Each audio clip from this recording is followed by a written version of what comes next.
Welcome to episode 1 of the Q Podcast, a podcast where a gathering of friends weigh in on what's cooking in gaming, pop culture, and anything that strikes our fancy. I'm your host, Ben freeBrunch Thomas. Joining me today is my co-host Patrick, aka Figfire. Also joining us today is Christian. So I guess we'll just dive into what we've been playing this week or watching this week. Do you want to start us off, Patrick? Yeah, sure. So last week, Marvel and Netflix released Daredevil. They released 13 episodes the first season. Have any of you guys watched it? I have not. It's been on my queue, but I haven't had time. I would want to know. So if I were to pick between, because now there's like a million superhero TV shows. Do we have to choose between Flash, Green Arrow, and Daredevil? Which would we choose? And you know what? That's the greatest thing about all these, superhero TV shows. Like, you've got Teen Titans coming down the road. You've seen a released picture of Supergirl. That's the best part. You get to choose now. You're not just stuck with one. And they all offer a very, very distinct, at least the big three that I watch, Arrow, Flash, and Daredevil. Oh, Gotham, too. I forgot about Gotham. They all offer very distinct. I mean, there's Agents of S.H.I.E.L.D. and there's also Agent Peggy Carter on ABC. They all offer very distinct, themes and characters, and it's great that you get to choose. I feel like, I feel like, I guess it's great that we get to choose. I guess it's a good thing to me that they're not all premium per se, because like if they were all so good that I felt bad that I didn't have time to catch up, that would bum me out. But I know that I tried Gotham and I tried Arrow and I couldn't get into either of them. Would you say that Flash and Daredevil are the same kind of vibe? I think it's different when you compare Flash to the rest, because it's a little more lighthearted compared to the very gritty feel you get out of Arrow and Gotham. I also like to think that Arrow started off with its problems. It started off as like a very CW TV show with just beautiful people and melodrama. Yeah. And then they found out the people that watched Arrow didn't like that, and they really turned it up the second half of the first season of Arrow. And it's been firing on all cylinders since, and it's definitely influenced how Flash has gotten itself off the ground. I like hearing that too, that Flash is more lighthearted, because to me that's what makes all the Marvel movies so successful, is that lighthearted kind of approach that they've gone for. Yeah, for sure. It's just one of those things. I guess to me, Flash was the most. That's the one I keep the most track with, because it's easier to watch, I guess. I don't feel as, I guess, emotionally involved or drained at the end of every episode. Because I know, like, during Arrow, when I was trying to, catch up and keep up with that, there are just moments where I feel like the amount of, like, how do I put this? How tense I was at the end of every episode kind of melded into my persona for the rest of the day. Like, I could feel it. Yeah, I agree. And Arrow definitely still holds on to a lot of the melodrama it was founded upon, even in these latest episodes. Meanwhile, Flash, the latest episode, like, Flash fought like this girl who controlled bees, and it was great. Is Flash CW as well? It is. They've done crossovers, and it's been pretty awesome. Oh my gosh. And they're going to continue to do crossovers. They're going to continue, and CW is producing a new TV show. It was rumored it's going to be called The Atom, but it's going to have people like Hawkgirl, Black Canary. It's going to be like a mini Justice League TV show, starring like in the same universe as Flash and Arrow. Mm-hmm. Those are some deep cuts. I don't know anything about What did you say, Hawkgirl? Hawkgirl. This is where the like that use of deep cuts. It's a good use of that word. Thanks. This is where the casual bystanders start to learn about some of the more unique superheroes. Oh yeah, it's definitely great. So that's for television. Have you been playing any games lately? Oh gosh, ever since they released Hearthstone on the iPhone, that has been my drug. Oh, it's so good. It's like the only way I play Hearthstone now. It's funny because I almost bought an iPad just to play Hearthstone on it, and now I now know, which is good because I don't have to buy an iPad, but just laying on the couch is how Hearthstone is like meant to be played. I'm just surprised at how fluid it is. They got like, I mean, when I played on my computer, like most of the screen is being used, and and I don't know, they just condensed it to be so small. I think we all have iPhone 6s or higher, right? Yeah. Well, there's no higher, but yeah. I mean 6 Plus, you know what I mean? Oh yeah, I see. Has anyone tried like backing out of the game and then going back in it? Can you do that, or do you have to stay? It depends on how long you've left the game for. Yeah. Okay. So if you leave it for like a couple of seconds and then go right back in, it'll generally save where you've been at. Okay. Versus, leaving the game for a minute. There have been times where I was like, oh, I don't really want to start a game right now in case like someone calls me or if I want to search something on Google. And I feel like this is the first kind of foray of, I mean, as far as like a perfect port, like that's a PC game that people love playing on the PC, is extremely popular, that is now essentially a phone game. I mean, the phone games that I played before Hearthstone were Clash of Clans, of course, like Threes, Chess with Friends. Like, this is kind of the first serious game that I'm excited to play on my phone. I totally agree. For sure. I think a lot of it has to deal with the format of Hearthstone, because, it's a lot easier for you to port over a card game as opposed to many of Blizzard's other titles. Yeah, and I've tried to play the phone MOBAs, and that's not... I don't know. They feel funky and awkward. Yeah, and I don't know what you've played. I played Vainglory. Same. Yeah. Okay, that's where I figured you were going with that. Yeah, and I feel like I was like, oh, I don't play these because I can't be sitting down on my phone for 15 minutes, but now I play Hearthstone on my phone all the time, so I guess something about, yeah, you're right, like that card game, and you don't have to be, I guess Vainglory, you have to be constantly engaged, whereas Hearthstone, you can still look away. Just like, I mean, that's what kind of made it appealing on the PC too, is that you can multitask. Something about that addictive. Gotta catch them all too. They've got it locked down. They've got me hooked. Right, exactly. Like I think as soon as I downloaded that, because I'd never really played Hearthstone that much beforehand, but I think as soon as I got it on my phone, I immediately put down the $25 to get the Naxxramas expansion. But another $25 for Black Rock Mountain.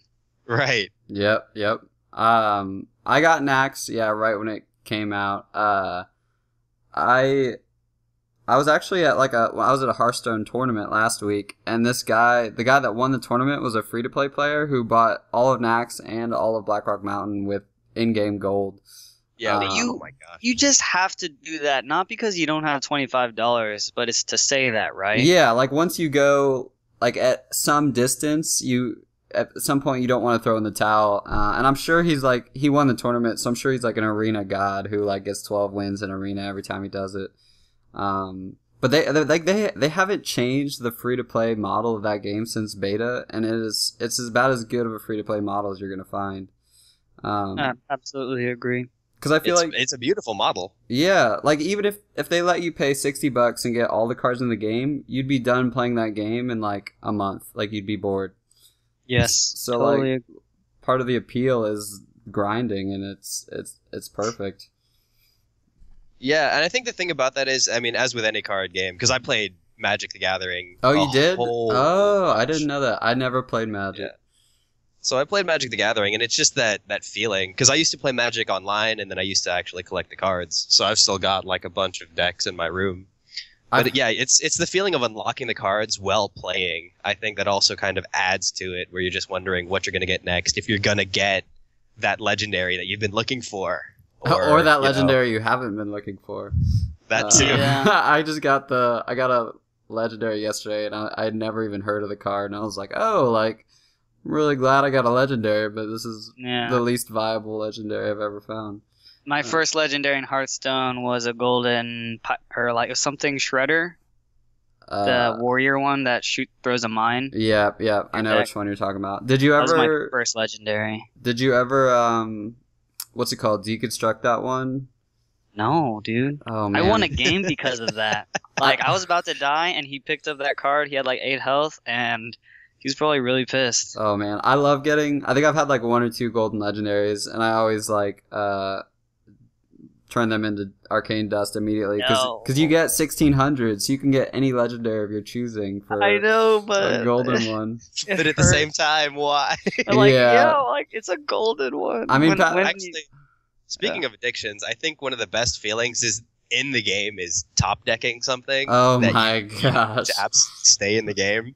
And like when you top deck, you feel like you knew you were gonna top deck. You're like, oh, there's like a 1 in 10 chance, but like I feel good about this game. Like I feel like I forget all the times that I never top decked, but when I top deck, like I remember it. It's immediately worth it. Yeah, nothing else matters. Exactly. Like 1 health left, you draw that taunt you need. Oh my gosh! And I just got goosebumps just thinking about that. And Patrick already has Dr. Boom, so I guess he doesn't need to craft any more legendaries. And Ysera, I got Ysera too. Oh my gosh! Oh gosh! I don't have. I never like all the good legendaries I have. I had to craft. And I had like I got like a Nat Pagel during beta, which was like a really good card during beta, and then they had to nerf it. And whenever they nerf a card, they let you deconstruct it for its full mana cost. So I got lucky there because now no one plays that card, and I was able to make like a Ragnaros out of it. Oh, nice. Yeah. How would you compare the pay model, Christian, to Magic the Gathering? Because I've heard that game gets expensive. Oh boy, does that get expensive! I mean, there are no daily quests if that's what you're saying. Right. I mean, it's got the same kind of model as far as the online is concerned, but what Magic does, and I don't know if they still do this, but this is just something that I've seen that people have gotten them to do, is if you complete a set inside of the online game, they'll send you a full a set? Set, like an actual What is a set? Copy. Like a deck? Like if you like if you bought a pack of cards? I guess in Magic it goes by the expansions of the boosters. So if you complete a single, if you collect one of each card from every booster pack, they'll send you the full physical copies in the binders or whatever, which is really cool. That is really cool. So a set, would that be like GVG? Would that all those cards be a set? Or yeah. Okay. That's pretty. Yeah. Except the Magic cards are like 400, 500 per expansion. Ooh. Yeah. So you have to collect all of them, and then they'll mail you like the physical set. Yeah. That's pretty cool though. Like, I mean, I never had that kind of collectible because I hate clutter, so I never appreciated those kind of collectibles. But that it's definitely something more visible and tangible than I can't really take my Hearthstone binder to the schoolyard and impress all the girls. Right. Yeah, it's just one of those cool things. And I think obviously playing the actual physical card game is way more expensive as far as pay models goes. Is it? Buy every card. You got to buy every booster and every card, whatever you need. I think I was talking to someone this is like last week was kind of when I really appreciated how expensive it was. I was talking to someone at the tournament who played Magic, and I was like, how far in are you? And he was like I think like $1,200 in. And I was like, woo, that's like, yeah. If you want to look at some of the other collections, that's kind of a drop in the bucket. Gosh, I mean, there'll be YouTube videos of people unboxing like a $5,000 like a single card that they found. Yeah, yeah. Mm-hmm. That's the golden Dr. Boom. No. Well, the thing is, they keep it relevant too, because if you want to stay in tournament play, they've got a standard rule set where you only are allowed to play from the last 3 expansions, I believe. Those sons of guns. Yeah, so they make cycle you go out. by it. Right. Well played. What are those called? Those little that face emoji, or like the salutations in Hearthstone when you can you squelch them. I just thought of well played or well met. That's what I say to Magic the Gathering. Met. And for me, I just moved into a new apartment, so I haven't really caught up on any games or TV shows. I've been watching Formula One racing, which is not at all relevant to geek culture, but and actually a little bit of WWE wrestling, but I don't even want to go into that right now. That is like the epitome of a guilty pleasure. I don't know anyone who like I don't even understand why I like it. But there's a whole subculture for it, so there is a crowd. It has no need to feel ashamed for it. It has a very interesting subculture. And I found that on Reddit, like, I used to think that, I don't know, whenever anyone looks at WWE wrestling, they're like, it's fake, right? And like everyone is in on the fact that it's fake. Like, everyone knows it's fake, but no one talks like it's fake, which is kind of fun. Like, they're like, oh no, he deserved to win that match. Like, he's been putting in the work, and it's like that everyone will. It makes it fun because you can buy into the drama, and it is some serious drama.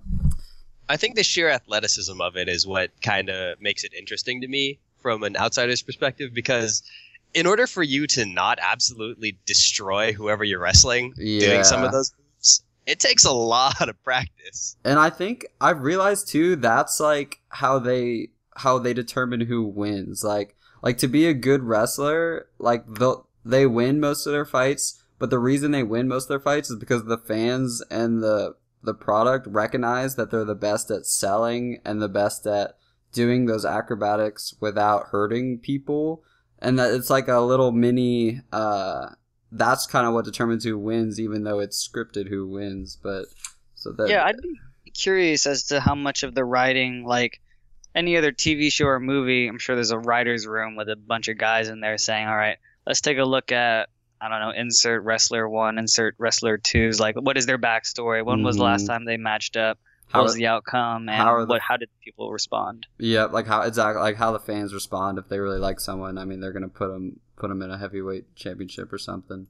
Right. But I'll jump off wrestling. Let's just dive into. So the format for this podcast is gonna be, we're gonna do kind of similar to our favorite shows like Game Over Greggy, and some other podcasts. We're just gonna do each of us will bring a topic each week. Whatever's kind of interesting or from the news, or just diving into different parts of the geeky stuff that we like. And we're going to start with my topic today, which is, why are we making a podcast? And I guess I'll start. And that's like, I mean, I guess I would say for the past, I don't know. I mean, all of us for a long time, we've been kind of digesting content. I've been reading like Nintendo Power magazines since I was like 6, and it's kind of like the podcast is the latest way that I've been getting involved with the hobbies that I like. And then, I mean, I would be listening to these podcasts, and then I would go home when I was at college, and I would talk to Patrick about like stuff for like an hour before we went to bed. And I was like, I think I just talked through a podcast. And I realized that they were just a perfect way of like facilitating like directed conversation, which is kind of that's why we enjoy our hobbies. When we're passionate about something, we want to share it with people. And it's like, I guess it's hard to just call up your friends on like a Tuesday night and be like, hey, I really want to talk about these 5 things. And they're like, whoa, man, like, I'm busy. Yeah, but it's like a way that we can kind of create content and talk and be involved in the conversation, that's kind of why I'm doing it. I mean, yeah, I would totally say the same thing. Before I had like this dedicated podcast, and before I found out, like, for example, Christian watched Flash and Arrow, all I had was like Twitter. Or Reddit. Would just be like, or Reddit. God forbid. Reddit, yeah. God forbid.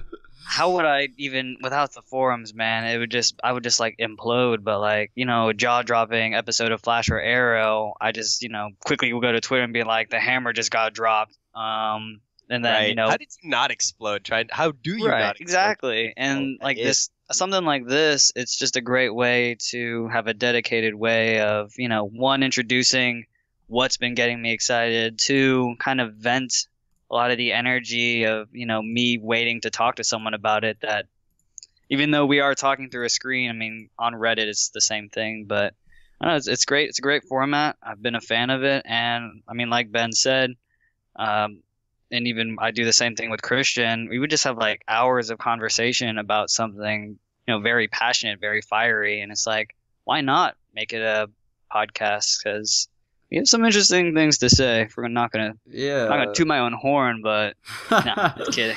The best thing about being passionate about stuff is sharing that passion with other people. And podcasts, that's like exactly what they are. Is just shooting the shit, just like sharing whatever you want to talk about that day. And then when people listen, they tweet in, and I see the engagement that my favorite podcasters get with their audience, and I think that's really neat to just connect with people that you would never meet, finding out you have similar interests. And so, yeah. And Christian, you said you've been listening to podcasts lately. Oh, yeah. I mean, it's just something to do. And I think it's a lot easier for you to engage people in the format that podcasts are generally done in, whether it be, video podcasts versus audio podcasts. So that's a whole debate going on. But yep. I mean, it's something that a lot of people, I think, should get into that aren't quite into it yet. Like anybody who enjoys listening to a good radio show on the way into your, office in the morning should definitely think about podcasts as an alternative to those, because there's just so much more to be said about something that's not as regulated, I want to say, as what you could generally catch on satellite radio or regular radio.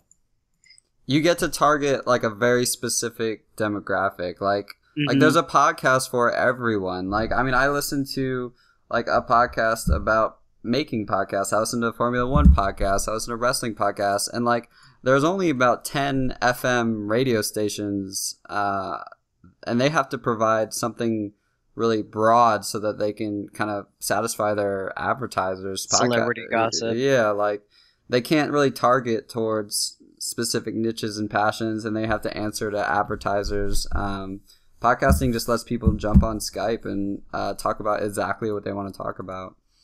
Right. And it's really cool too. Like I don't know if you guys, I think Ian, you do, the TED Talks.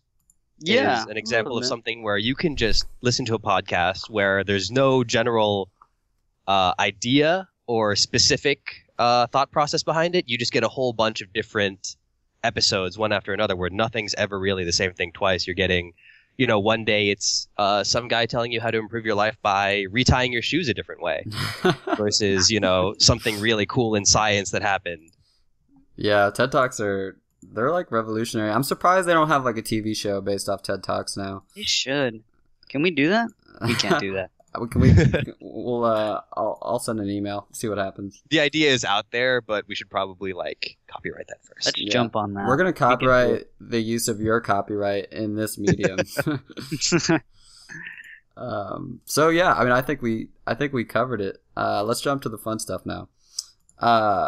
The next topic is Patrick's topic, which is as the preeminent TV movie adaptation expert, he wants to know what medium works best for adaptations, TV or movies. And I'm assuming, are you looking mostly at the comic sphere, or are you looking at books? What do you want to cover? I mean, right, like when I was coming up with this topic, I listed out books, video games, and comic books. Like, I mean, they're doing them for all three. There's a Last of Us movie coming out. Oh my gosh. Would that be better as a TV show? Or Game of Thrones?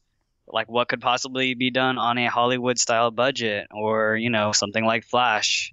Like, maybe the budget isn't good enough to show a speedster in doing stuff.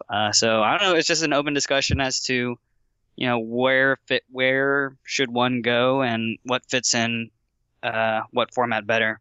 This is really going to be like a cop-out kind of answer, but I feel like it's wholly dependent, right? So you have your comic book issues where you can have various different storylines going on at any given time, which I feel is perfectly fine for the TV medium, as we've seen with the success you get with Arrow and Flash.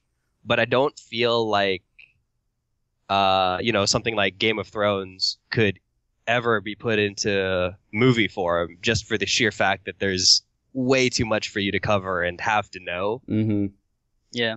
I'm going to take kind of a different spin, because I'm a movie guy. Like, I appreciate the higher production that movies offer, and it's kind of what I grew up on. But when I think about like comics and superheroes specifically, it has to be TV, because that's like Superman and Batman and all those comic book heroes. They've been having, their stories have been like 60 years long, and they just keep like rebooting it, and they come out with a new issue every month or every week. And like, to me, that matches TV so well. And my favorite comic things that I've seen are all movies. But when I think about the movies, like, they're really just episodic movies. Like, what they've done is they've glossed up hour-and-a-half TV episodes. Because, I mean, the Batman trilogy was a very, like, they had a story that they knew they wanted to tell over a series of movies. We're going to be seeing the Avengers stuff for the next 15 years. Oh, yeah. So, like, if we take what's great about a medium, and which is television, that is, like, elongating stories so that we can get as much of our favorite characters as we possibly can, even if that kills, like, the story, I think that fits the comic book stuff better. But something like The Last of Us is, like, a super concise, tight story experience, and if they put that into a TV show, I would just cry, because it just, I'm even sad that they're making a Last of Us 2, because, I mean, I really hope that they just have totally new characters, because I liked that satisfaction I got at the end from that perfect wrap-up, that perfect build-up. Everything was perfectly timed, and that's what I think that movies are great for, whereas television, you're just trying to get a next season, so you're just going to put as many cliffhangers in as you possibly can. So that's why I think comics specifically go for TV. And then I mean, that's true. Yeah, I would say, like, especially we'll talk about Marvel and this universe they've built since the first Iron Man. It's almost as if, like you said, these movies, they're all so interconnected, they almost become comic book issues themselves. Like, when we go and watch the Avengers, we've already seen 4 or 5 movies that have set up these guys' personalities. And it's just like reading a comic book when you read all the individual Batman, Superman, Wonder Woman books, and then you go read a book like Justice League, and you understand where all these characters are coming from. And so it is kind of like, I mean, I think you were like talking about how it's like meshing how many like movies we've seen. It's almost becoming like, big budget, hour-and-a-half long TV shows. Exactly. Yeah. And I think I don't know if you were like against that, but I think it's working because now we are able to go watch Avengers and understand Hulk's powers and stuff without, like, we can have a team up movie without introducing like all these new, or not new characters, but without reintroducing like where these characters came from. And then it just allows you to create newer stories without having to deal with all that baggage.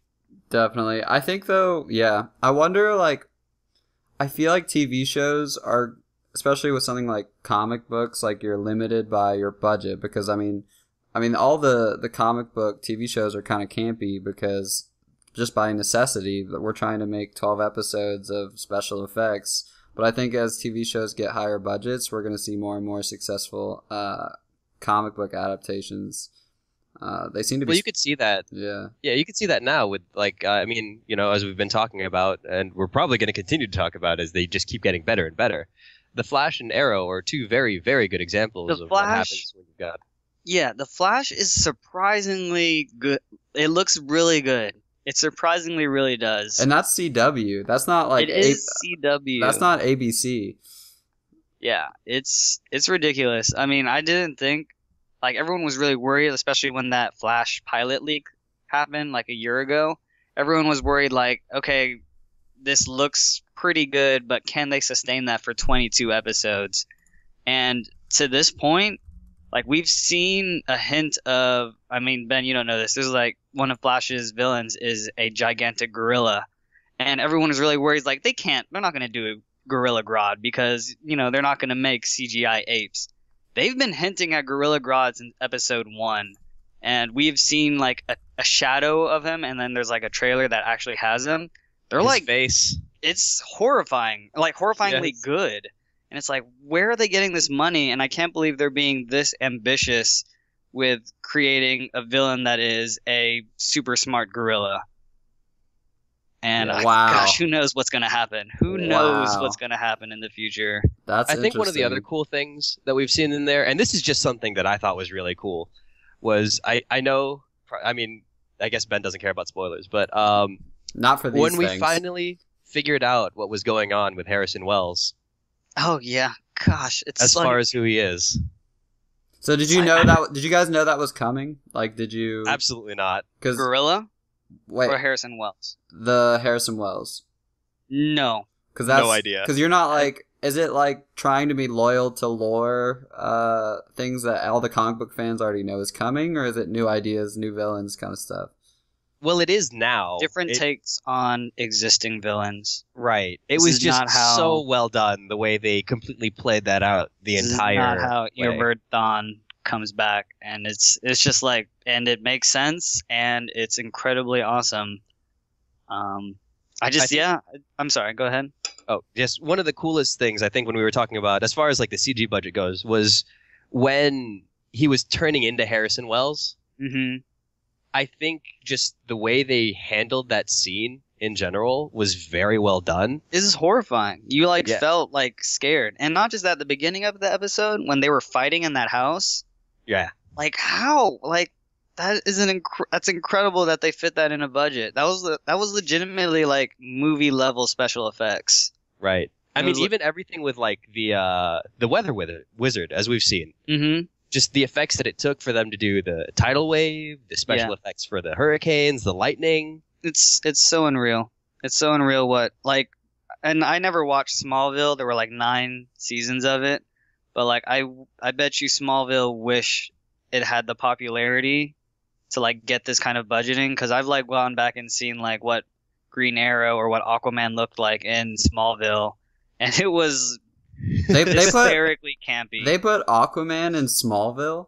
They put every DC character you could like possibly think of, like Blue Beetle to Hawkgirl to I don't actually know, but like they tried to fit a lot, and it makes me really interested about Smallville. But it was very campy. I remember seeing previews for Smallville and thinking it was like a Dawson's Creek type show. Like I thought it was like a almost like Arrow, like a soap opera. Yeah, kind of like drama. Like beautiful people, like just dating and stuff like that. I didn't even like realize it was about Superman for like years. Yeah, I totally. Is it not supposed to be that? Because that was the impression that I was also. It was, but I mean, it was like on Reddit the other day. It was like all the superheroes from Smallville, and I was like really surprised when I was seeing people like Blue Beetle and Firefly. Well, maybe not Firefly, but they were really obscure. Excuse me, really obscure and strange characters. I was like, They added him? Why did they add him? I think that's more of just we're going to name drop some heroes with these faces and then, see what happens. Like we're going to throw the dart at the board and see where it lands. Right. Well, I know like... Oh, sorry, go ahead. No, go ahead. I'm going to go off on a different tangent so you can shoot for it.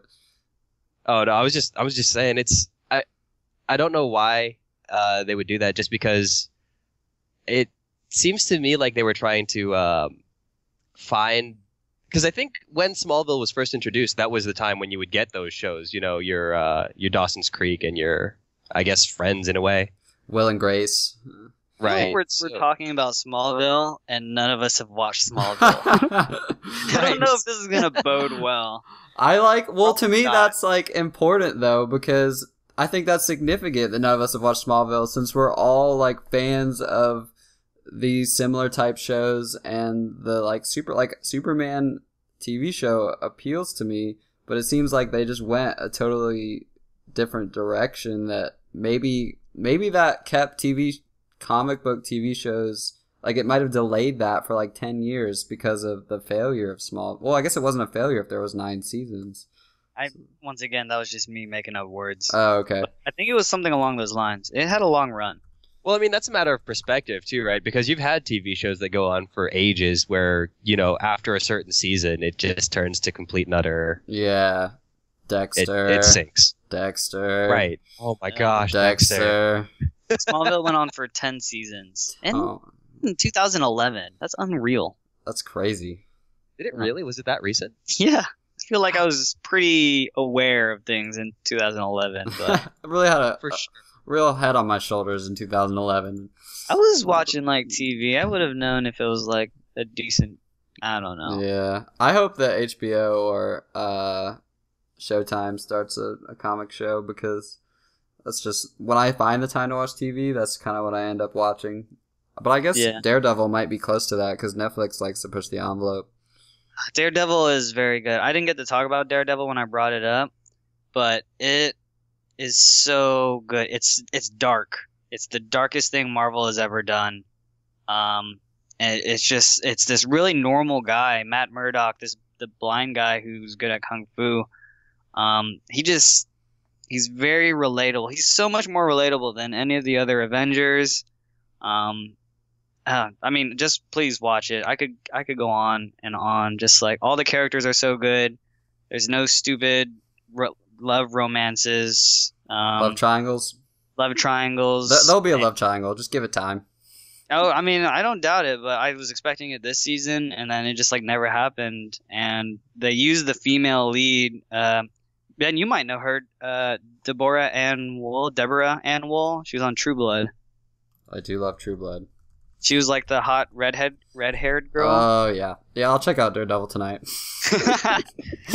That's all it took. She's so hot in Daredevil. Oh yep. She's just so beautiful. Yep. But her character is also awesome. And I mean, guys, watch it. I'm excited. I mean, you're gonna watch it, but like, it sounds different. It sounds a little bit different. And then next week we can talk about it. So I feel like I would be doing myself a disservice not watching it, just because, like, okay, so I don't know, Ben, do you know, like, okay, so Ian over there is the most DC centric. Oh yeah. I like, because I know it's. Yeah, I know. I know very little about comics, and I think that shows how DC centric Patrick is. That everything I know about comics is it points me in a direction that knows that he is very DC centric. Right. Because I would be like, "Wait, have you heard of this person?" And he's like, "Yeah, but I gotta prioritize my boys over here. Like, we can't be splitting up. We can't be splitting up my queue of comics when do you like that queue drop? So are you not the same way, Christian? Well, because whereas he's very DC centric, I'm on the Marvel spectrum. So it does me some disservice not having watched that yet. Yeah. When he has. Yeah, no, that says something. I haven't chosen a side yet because my favorite superhero is Batman, and but I think that I hate Superman more than I like Batman. So for that reason, I might be Marvel. Oh gosh. But let's jump to Christian's topic. Which I hope that we just end up talking about virtual reality. Oh man, I wish. Actually, there was something really interesting, but anyway, so introducing my topic, just, today in tech/games, upcoming releases, current addictions, cool things, blurbs in the news, because I think what Ian told me, Ben, is that you're a network engineer, right? Correct. So I don't know if you've been hearing anything about this, but Google has actually released a new protocol that they've been releasing. Really? What kind of protocol? Yeah. It's called QUIC, and it stands for like Quick UDP Internet Connection, and it's supposed to reduce your latency ridiculously. So, like, your TCP has about 100 ms maybe, where they say QUIC would be able to drop that to something close to zero. Well, if I'm reading this correctly, there are much faster protocols than TCP, but they don't offer the same like quality of service. So QUIC would have to make some kind of because it's probably going to be optimized for like a type of delivery, like whether it be streaming television or whether it be gaming or whether it be voice over IP. Because that's interesting, though. I'm really excited to check that out. Google's just doing awesome things. Mm-hmm. Oh, across the board. Yeah. We're going to be I don't know. I don't understand. They're just going driverless everywhere. Cars, Google Fiber, Google Glass, just awesome stuff. Yeah, I don't know. I thought you'd be able to appreciate that because, as a network engineer. But they said it's great for gaming services, but that most of Chrome would be using the QUIC protocol as of like right now. That's super exciting. Yeah, so it's one of those things. We're increasing. I guess I was gonna say the thing I'm most excited about is they're making all the telecom providers sweat with Google Fiber, because I don't like Comcast just launched 2 gigabytes per second in Atlanta, and AT&T just launched 1 gigabyte per second. And if it weren't for Google Fiber, I don't think we would get that for another 3 years. No, for sure. I mean, in Louisiana, I'm very excited to move out of my hotel and get my 35 megabytes per second. Dude, that's really fast. Like, that's good. Yeah. Yeah. That was just making up a number, but hopefully it's 35. Yeah, I had 24 in my last apartment, and it was just fine. It did everything I needed. But I kind of am interested in, like, with Today in Tech, when I think of like the last game developers conference, and I think of all the like E3s that are happening, and all that anyone's talking about is virtual reality and the HoloLens, and I really think those things, I kind of think they're gonna flop. Like Oculus Rift, it seems too niche to me. It's not marketable. I'm not one of those buy things. one, but like I don't know, like I don't, and the germaphobe in me is already terrified of like all the greasiness, like the greasy like suction cup over my eyes and ears. I haven't tried one yet, and like I feel like a lot of people have that mindset until they try it. It is so niche, but I mean, if you're the kind of person that's into the very interactive experience that they have offered, because I mean, I've had the opportunity to play, like things like Five Nights at Freddy's. Oh my gosh, things like that. Yeah, so there's that. So what did you try that out on? Was it Oculus? Yeah, on the Oculus. Nice. It was terrifying. It was just as terrifying as playing it on the monitor, except you can't look away. Let's see if they've made if you can play PT yet. Oh gosh, you can do Alien Isolation. Oh, yeah, that would be terrifying. It's those things. If you're a fan of really, really immersing yourself, it's one of those things where you don't even have to turn off the lights in your room. You just kind of cover your eyes. Yeah. But I mean, you're like you said, it's a very specific market that they're aiming for, because it's very hardcore, to me anyway. Yes. Now, it's not like your everyday person's going to pick up an Oculus, because it's just not really in the cards. And I mean, the concern I have with it is not so much with the hardware or whatever that's going to come with it.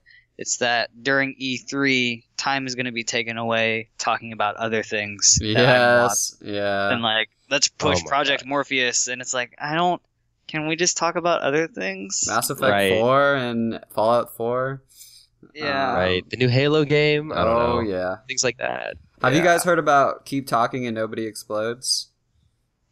No. I have never heard that. All right. This is the thing that I'm most excited about with virtual reality. So it's a game where they ship you like a manual on how to defuse bombs, and it's a 2-person like asymmetrical game where one person's wearing the VR headset and they see like a bomb, and they have to talk with the person who can't see what they're seeing and explain what they're looking at, and the person reading the manual has to describe to them based on like visual cues and like audio cues how to defuse the bomb.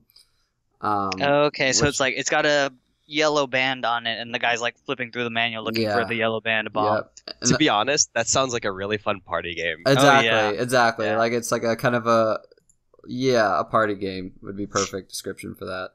Now, just based on party games, because I had my coworkers over the other day to play Jackbox.tv. Oh, beautiful. So good.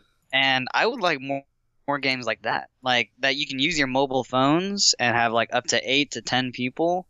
Right. Like, if anyone else knows another game like that, because some of the questions are getting repetitive here. Yeah. Right. I either need a sequel or I need like another game. They're so far ahead of the curve. I don't know why there aren't like a million copycats, because I mean, those games are so spot on, so interactive, and so easy to pick up.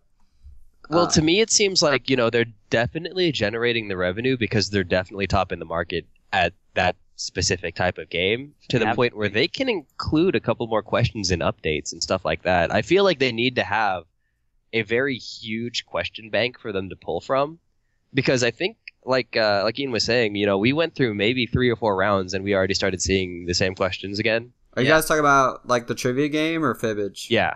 Okay. Yeah, the trivia, that's like the Achilles heel of every fun trivia game, you start to see the same questions.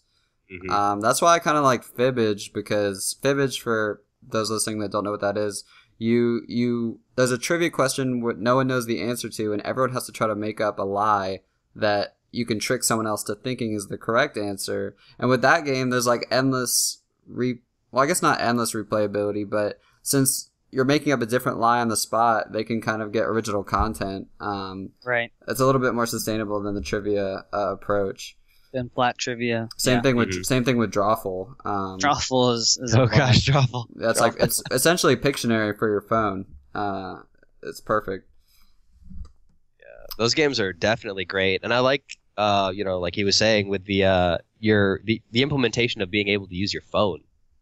Oh yeah. Instead of having to have, everybody needs a controller. And it's great definitely moving that away is from through that. a web browser. I would download an app and play a game like that. But there's so many like non-gamers that would love that game, because I've had over my parents, and like if I handed my mom a controller, she would just go home. She'd be like, "What are you like? I don't want to do this." But when I told her just to like pick up her phone and type this into Safari, it's super easy.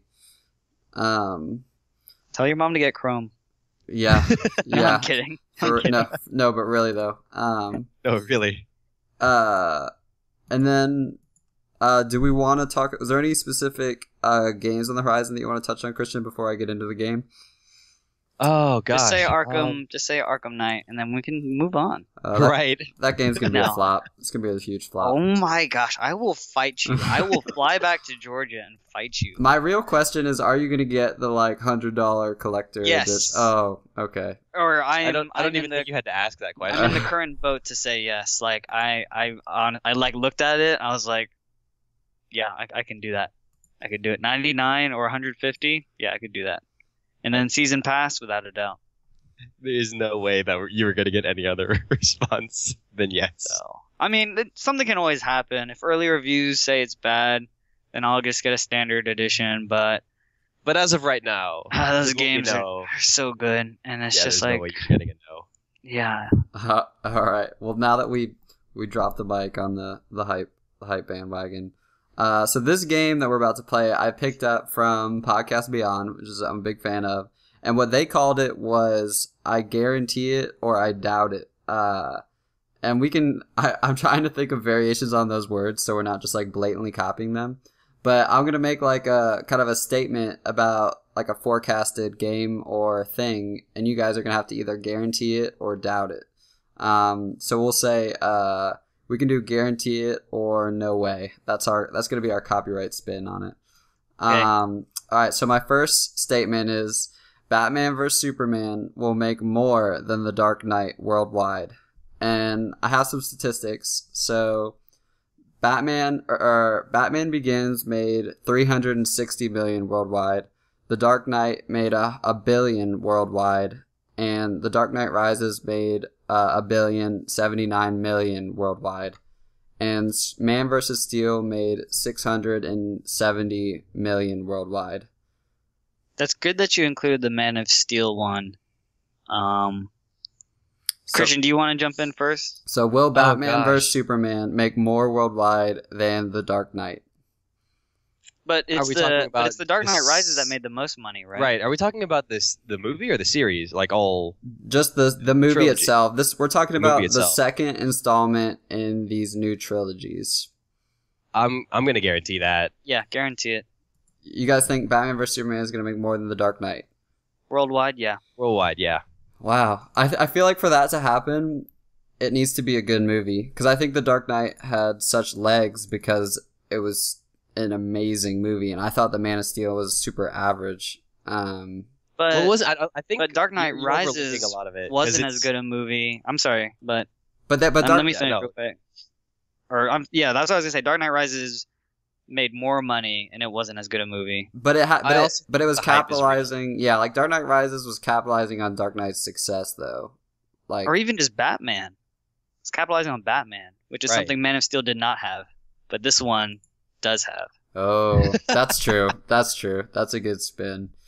All right. Well, we can revisit that. It's got to make like around 320 more million than Man of Steel to pass that number, but I think with the marketing machine they'll get pretty close. I just think it's something that a lot of comic book fans also want to see. Yeah. It's just one of those things. The hype is absolutely real for that movie. It's unreal. I mean, God forbid, but if for some whatever reason Jesse Eisenberg dies, like just like Heath Ledger did, then it's GG. Oh gosh. It's dark. It's dark, but you know. Well, hopefully that doesn't happen. Yeah. All right. Second statement. League of Legends esports will be shown on network or cable television by the year 2018. Oh gosh. I doubt it. That's a hard one. 2018? I doubt it. I think you mean no way. No way, excuse me. No way. I'm going to have to say no way just because the way I guess, you know, if you want to look at it this way, they already do show it in some places, but if we're talking strictly US, I'm going to say no way. Well, I don't watch Sports Center. So Ben, you watch a lot of Sports Center. Yeah, they did cover. You think they have room for it? They mentioned it. I don't think it would be on sports. It would not be on ESPN though, because I mean, I used to watch MLG back in the day, like Halo 2 esports, and that was on USA. Like, I think it would be a smaller cable company. Like, they would be so dumb. Like, the League of Legends World Championships had like a million concurrent viewers.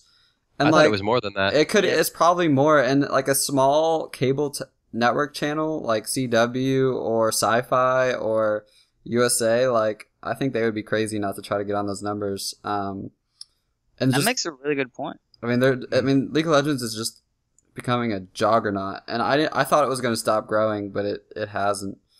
In 2018, I guess is 3 years away. Mm-hmm. Yeah, a lot can happen, but for right now, I'm going to say no way. Yeah, I mean, when you bring up that point, I was just like thinking like, would it be on Sports Center? But when you say it like that, I could see someone like Sci-Fi or even like Premium, those like Science channels on like Premium cable. I could see it definitely having that. If G4 TV were still around, it would have been a yes, but that's no longer a thing. I forgot about that. Something could replace it. The culture has changed. I don't think anything will replace it because the culture has shifted to the internet. Like all that content is now on the internet. Yeah.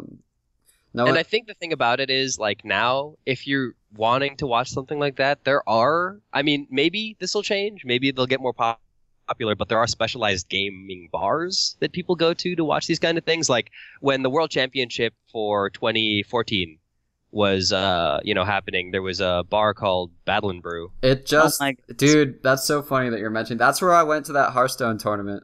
Really? It just opened a mile from my house. Yeah, they moved it. Yeah, they moved it. There. It used to be right down the street from Southern Poly campus. Yep, it's by me now. Yeah, now it's by Ben. They're showing the spring finals tonight, and I was like, should I go? And I was like, nah, I'm gonna go tomorrow, and they're gonna be doing the new PS4 game Brawl. Have you guys heard of that? Mm-hmm. They're gonna be doing like an event around that. Right. But yeah, no, I think you're right. Like people, if they want to go watch it, they can go to an event that'll be doing a live stream. It would have to be one of those smaller cable channels, I think, that would need to pick it up. But I think we're all on the. Well, I guess if I had to go, I would go no way. But it's close. Yeah. It will happen. I think it will happen at one point or another. But whether it's within the next 3 years, that's a little iffy. Yeah, or if it's a different game, even. Right. All right, number 3. Marvel and DC will announce a movie partnership by 2020. God. No way. No way, man. No way. That's Disney and Warner Bros. Deciding to cuddle up. I'm going to guarantee it. Oh my goodness. Can I ask why? I think that there's a lot of examples of... I feel like they've partnered in the past, and I just think that the fervor, like when these movies just keep growing and growing and people are so obsessed with these movies, the fervor for like a Justice League versus Avengers movie will just reach like this huge crescendo, and they'll agree to split the profits like 50-50, and they'll just make the movie. Man. I just think that the exploding popularity. I think it's gonna be in a way. Yeah, I mean, you guys know more about it than I do. They're gonna isolate their user base, their reader base. It's one of those things where, you know, at the end of the day, if they do a movie like that, one side is gonna have to win. No, I don't think so. I don't think one side has to win. So. Now I'm rethinking it because I don't know, man. That's tough. You just just pull an Inception ending, and you don't know who wins. Oh, fair enough. I feel like there's precedent though. Like I feel like those fighting games that cross universes. Maybe like this would be a cheating way of winning, but maybe Disney will just buy Warner Bros. just to oh my God. Just to make it happen. Yeah, I mean, if you asked me if you asked me 5-10 years ago that there would be a video game where you could play like Mickey Mouse and the Avengers next to each other, I wouldn't have believed it. But there's that Disney Infinity game that has got, Captain Jack Sparrow, Iron Man, and Mike and Sully from Monsters Inc. all fighting monsters. It's kind of like Disney's Kingdom Hearts, which is odd to me because Kingdom Hearts incorporates Disney. Yeah. I mean, stranger things have happened. Like they've agreed to like do a Avengers versus Justice League in comic book form in the past. I don't know too much details about it. I don't think I've actually read the thing, but I don't know. It's called DC versus Marvel Comics. It was from April to May of 1996.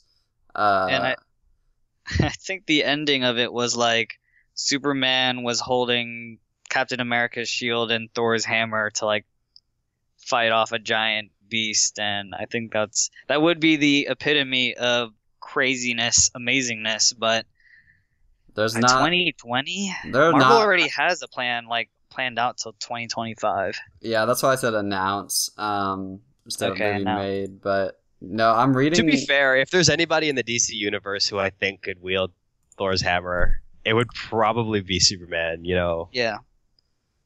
All right, we'll be cautiously optimistic. Even though all of our answers were not optimistic. Yeah. All right, next one. No Man's Sky will be a gigantic flop. I can almost guarantee that. Oh my goodness, both of you guys are on that boat, aren't you? Ben, go ahead and say your say. I guarantee it. They're too small a team. I don't know. Like the only team. I want to be proven wrong. Yeah. I want to be proven. Like the only team on that scale that made a hit that would live up to the hype that No Man's Sky is getting is Minecraft, and there's only one Minecraft. Yeah.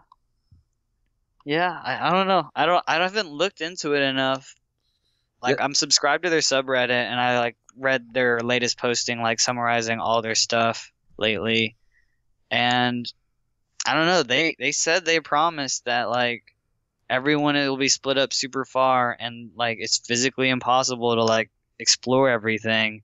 I just don't think they can say that and then not deliver. Well, the question here, not have it in place to deliver. You know what I mean? I guess it's going to be released this year. The question here isn't so much if it's going to be a good game or not; it's whether it's going to live up to the hype. Because Destiny, I think, all things considered, would have been considered a cool, awesome game, but in the eyes the hype wasn't there. Like I mean, Destiny is almost, I'm not going to say universally hated, but like it just has a totally different memory. Like what we think of when we hear of Destiny is all about how much that game let down, the amount of hype that it had behind it. It's very true. It just doesn't have like a positive connotation with. So are you placing hype on it because of the hype that they've generated, or hype with respect to their team size? The first one, because I mean PlayStation like made that, they've kind of made that their like flagship exclusive, like at least I mean there's just not, I mean there's Uncharted, but like from the last couple of conferences it's just been all about No Man's Sky. I would say it was like you said, it's a flagship, but with their relationship with indie developers and like how they're willing to put them, like these guys are going to be a big deal, Like they're indie, they have a tiny team, but look how much we're throwing ourselves behind them. Yeah, I think that's pretty neat. That is neat. It's definitely, but that is like, I mean, that's part of. For sure, it's cool. That's part of why they've gotten the hype. Yeah, as you're right, they did want to choose a couple indie golden childs and put them to the front. You still have to answer, Patrick. I mean, I say yeah. Like they're based on their team, and before this, I was playing Minecraft with a server. Like I love these kind of games where you can kind of do what you want and build your own story. So I think it's gonna be awesome. Well, no, that's not. Yeah. Do you think it's gonna be a flop though? No, because if anyone is like me who likes Minecraft and there's 18 million other people, I don't know how many people own PlayStations, but I think like people who enjoy that game and are getting hyped for it will get what they're getting hyped up for. Mm-hmm. Do you think so? From that mindset, do you think Destiny was a flop? Yeah. I don't know. Like I'm not a first person shooter guy, but I went out and I bought Destiny, and because to me what you just described about No Man's Sky is happening with Destiny, but I would still consider Destiny a flop. Yeah. Like there are millions of people loving Destiny, but fuck that game. Yeah. So we're that kind of podcast, huh? Yeah. We're gonna drop some on occasion. Yeah, I guess when you put it that way, I don't know. I just don't see the benefit of, I don't know, unless other than preparing yourself for it to be bad. Like, I don't know why you would be like, oh, it's gonna be bad if you're excited for it. I mean, it might not be what I wanted it to be or expected it to be, but I feel like I used to have that mindset until the amount of letdowns that have happened over the last year or so. Like, I mean, I think it was Halo Master Chief Collection that broke me. It just broke me because I was like, I had a childlike excitement and anticipation for that game, and it just broke my heart. And I don't think I'll be like as hyped as I ever was. I don't know. I think it's one of those things. Sad. It's really hearing that was like really sad. Right. In all honesty, it was like, it was terrible. It was so sad. No. Like Halo 2 is that's how I became a gamer. Those are like my fondest childhood memories, and the game was it was broken. Yeah. The multiplayer was absolutely unusable on releases from what I can remember. I even picked it up like 3 months later, and it was still just so janky. Right. And like the window passed like for me to try to call up old friends and play it because the game just didn't work, and I just moved on. Right. So I feel like a lot of these releases that are getting super hyped, I have I try to be more critical and kind of hope that I don't get disappointed, but Bloodborne has delivered on all fronts. There's hope. Personally, Bloodborne is hope. Very much hope. But was Bloodborne as hyped as the others, though? I feel like when it comes to was it? Yes. I don't think so. I don't think it was this hyped. What? I don't think this it was hyped like on that the level. first it sold 1 million units. I think I read that like last week, which is big. And it's like really the first like PlayStation game that has like exclusive that has done well critically and commercially. Yeah, I can understand that, but at the same time, it came from the same people who created Dark Souls, right? Which does not have the legacy. I don't feel like it's. I feel like it wasn't as hyped as when you compare it to the Destiny launch or the Master Chief Collection, just because those were the iconic, huge legacy. But we're also talking about. We just talked about the hype for No Man's Sky, which is an indie team that no one's ever heard of. Right, right. There's hype, and if we can't just change our definition of hype based on a game, right, we just already did that. Well, I mean, at the same time, No Man's Sky has been generating this and become kind of, as Ben was saying, the center point for a lot of E3 presentation time. Whereas I don't feel like Bloodborne got the same kind of recognition initially, because it's kind of a niche kind of a game. I mean, it's not a niche game, and it had huge amounts of hype. I guess it's a good point that you do have to judge on a game by game basis, but like Dark Souls, there weren't as many people to let down as a Halo game or a Destiny game. Like the amount of people that had so many, like a decade of memories with that developer and that franchise. Like Dark Souls really was not a huge seller, and Bloodborne was kind of, I think, put into a different position because the lack of huge games on PlayStation right now, and it did live up to the hype though. I mean, games do live up to the hype, but I think I've been burned by the hype a decent amount as well.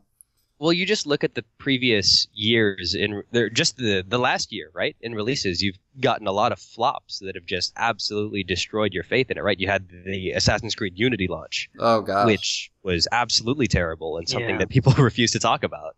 Yeah. And then you had the Master Chief Collection where the multiplayer wasn't working. And then on top of that, you had, I mean, Destiny wasn't as bad as that, but you still have a lot of this kind of, not necessarily hatred, but these really ill kind of feelings. Salty. In relation to those titles. I mean, all those jokes about, like, Destiny's the most hated game that everyone keeps playing. They're so true. It was very true. As someone who put 30, 40 hours into Destiny, I would say, maybe not 30, or not 40 for sure, but maybe 30. Like, I mean, I would compare it to WoW. I mean, like, WoW is not like, I gotta be careful here. I don't consider WoW, like, in my opinion, I don't really respect WoW. Like, I don't really respect it as a game because I know how many gameplay elements are designed specifically to be addictive. Like, I don't appreciate how that game revolves around the amount of time that you spend in it. And I know carrot stick, so many people love that game, and that's such an important franchise, but, like, I think just because, I mean, people played it a ton doesn't necessarily, I mean, it's a give and take, because I love the grind in Hearthstone, but, like, you got to do it right, and I guess that's a personal opinion that everyone has to decide on. I mean, I agree, but, like, the raid that I participated in Destiny was, like, the most fun I've ever had. But you couldn't play that raid unless you'd put 20 hours into the game. Yeah. Right. But, like, would I have enjoyed the raid if it was right out from the beginning and I didn't earn all the gear that it took me to beat that raid? Like, same with Hearthstone. Like, if you had the $60 and you bought all the games, like, would you be proud that you just bought out all your stuff? Or, like, if you worked hard? I know. I mean, that's what you said exactly. Personal taste. Well, that's a really good point. Yeah. I didn't, like... Yeah, if in Hearthstone, if I had all the cards and I didn't, like, I would not appreciate, like, the legendaries that I have and the decks that I could put together. So that's true. You do have to build a relationship. I think something else to consider is also the type of game that WoW is. It's built for change and it's built to last, as opposed to, I mean, if you compare it to something like Destiny, where you don't know whether or not you're gonna get an expansion, or you don't know whether or not they're going to continue the servers after, let's say, 5 years down the line, right?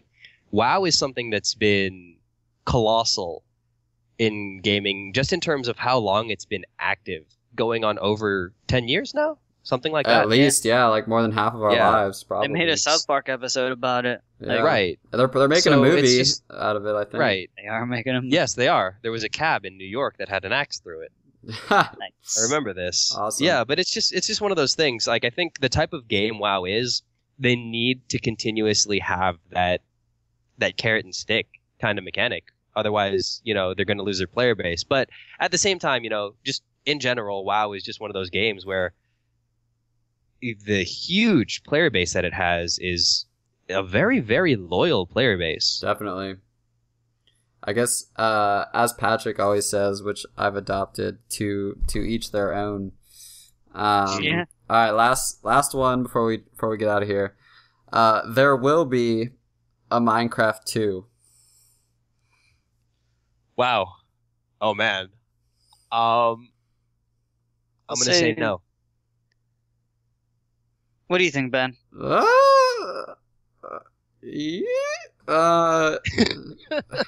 I guess if I put, like, I'm gonna say guaranteed, because Is there a time limit on it? No, and that's why I say guaranteed, because I think that they will I think it will take, like, when the franchise or the brand has died, I think it would be kind of a Hail Mary situation.